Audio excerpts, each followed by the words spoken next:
ශරීරයට ගොඩාක් ගුණදායක කැඳ එකක් හදාගන්න ඉතින් අද වීඩියෝ එකකින් කරන්න යන්නේ. මේක ඔයාලට උදේට ආහාරයක් වෙනුවට ගන්න පුළුවන්. ඒ කියන්නේ කිරි එකක් වෙනුවට උදේ ආහාර වෙනුවට මේක හදලා බොන්න පුළුවන් ඔයාලට. වේලක් පිරිමහ ගන්න පුළුවන්, බඩ පිරෙන්න බොන්න පුළුවන් මේක හදාගෙන මේ විදිහට. ඒ වගේම ලෙඩත් අඩු කරගන්න පුළුවන් ඒක මම.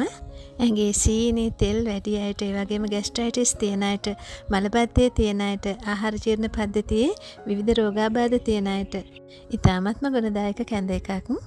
ඉතින් තෙල් සීනි අධික කෑම කාලා ඔයාලගේ ශරීරයේ ලෙඩ වෙන්නේ නැහැ. මේ වගේ කැඳ එකක් අඩු ගන්න සතියේ දෙසරයක්වත් වනවනම්. ඔන්න ඉතින් මේ කාලෙටම ගැලපෙන රස කැඳ එකක් මේක. හරිම පහසුවෙන් ඔයාලට උයනකොට උනත් මේක හදාගන්න පුළුවන්. අපි එම් දැන් හදාගන්නදී බලන්න. ඉතින් දෙන්නෙකුට ඇති වෙන්න තමයි අද මම මේ ප්‍රමාණවල අරගන්නේ. ඉතින් පුරවලා මේස හැඳි 4ක් අරගන්නවා මම කැකුළු හාල්. ඉතින් ගොඩාක් හොඳයි මේකට රතු කැකුළු හාල් අරගන්නවා නම්. ඊට පස්සේ හාල් ටික සෝදගෙන ඇවිල්ලා දැම්බෙන්න තියාගන්නවා.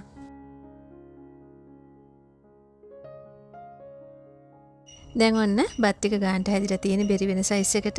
ඊට පස්සේ මම ලිපෙන් අයින් කරගෙන මේක නිවා ගන්නවා. ඉතින් මම මේක බ්ලෙන්ඩ් කරගන්නයි යන්නේ. ඔයාලට හිතනවා නම් මේක ඇට පිටින් වගේ හදා ගන්න ඕනේ කියලා බ්ලෙන්ඩ් කරගන්න ඕන නැහැ. අනිකුත් දේවල් ටික බ්ලෙන්ඩ් කරලා පොල් කිරිත් එක්ක එකතු කරලා හදා ගන්න පුළුවන්. අද මට හිතුණා ටිකක් උකුවට හදා ගන්න ඕනේ කියලා. ඒ හින්දා බත් ටිකත් බ්ලෙන්ඩ් කරගන්න ඕන නිසා මම ටිකක් නෙවෙන තියා ගන්නවා. ඒක නිවෙන්න තියලා මම අරගත්ත ලොකු සුදු ලුණු ගෙඩියක්. ඔයාලට සුදු ලුණු ගෙඩි දෙකක් ගන්නවා නම් මේකට තවත් හොඳයි. ඊට පස්සේ සූදුරුත් මම තේ හැන්දක් අරගත්තා. කරපිංචයිති කිහිපයකුත් අරගත්තා. සුදු ලුණු සුද්ධ කරලා ටිකක් පොඩියට කපාගෙන ආවා. දැන් මම මේක බ්ලෙන්ඩ් කරගන්න බ්ලෙන්ඩර් කප් එකට දාගන්නවා. කරපිංච වල නැටි ඉවත් කරලා මේ විදිහට දාගත්තා මම. ඊට පස්සේ සූදුරුයි සුදු ලුණු ටිකයි දාගන්නවා. සූදුරු රසට සමහරු අකමැති. එහෙමනම් ඉතින් දාගන්න එපා. නමුත් සූදුරු දාගත්තොත් එහෙම බඩේ තියෙන විවිධ ආබාධ වලට ඉතාමත්ම හොඳයි. ඊට පස්සේ යන බත් ටික නිවිලා තියෙන ටිකක් මම මේකට දාගන්නවා. මම ඔයාලට කිව්වා වගේ ඉතින් බත්තට හැපෙන්න ඕන නම් බත් දාගන්න එපා මේ විදියට. බත් ටික බෙරි වෙන්න තඹගෙන ඒකට අනිත් ಜಾති ටික දාලා හදාගන්න. පොල් කිරිත් මම අරගත්තා මිලිලිටර් 500ක් විතර. ඊට පස්සේ මම මේක බ්ලෙන්ඩ් කරගන්න මට්ටමට කිරි ටිකක් දාලා මේක බ්ලෙන්ඩ් කරගෙන එනවා. මේ විදියට. ඊට පස්සේ මම ඒක නැවත භාජනයට දාගන්නවා. ඉතින් පොල් කිරි පොල් තෙල් ලගුණා ඉන්නවා නම් මේක දී කිරි වලින් හදාගන්න. එහෙම නැත්නම් වතුරෙන් හදාගන්නත් පුළුවන්. මේ විදියට මම කිරි ටික ඔක්කොම දැන් එකතු කරගත්තා. ඊට පස්සේ ඇලිපේ තියලා නැවත රත් කරගන්න ඕන ටිකක්.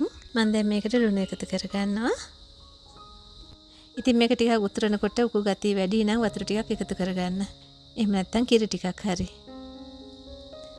ඊට පස්සේ දැන් හරි කිරි ටික ඉතුරුව මම ලිපෙන් අයින් කරගත්තා.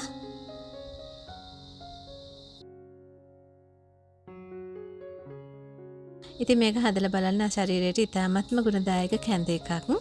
ඉතින් මගේ වීඩියෝ එකත් හොඳයි නම් ඔයාලට ලයික් එකක් දාලා වීඩියෝ එකට ඔයාලගේ අදහස් ලියන්න කමෙන්ට් එකක් විදිහට සබ්ස්ක්‍රයිබ් කරලා නැත්නම් මගේ channel එක සබ්ස්ක්‍රයිබ් එකකුත් දාලා එකතු වෙන්න. ගිහින් එන්න සුබ දවසක් නිරෝගී දිවියක් ඔයාලා සියලුම දෙනාට.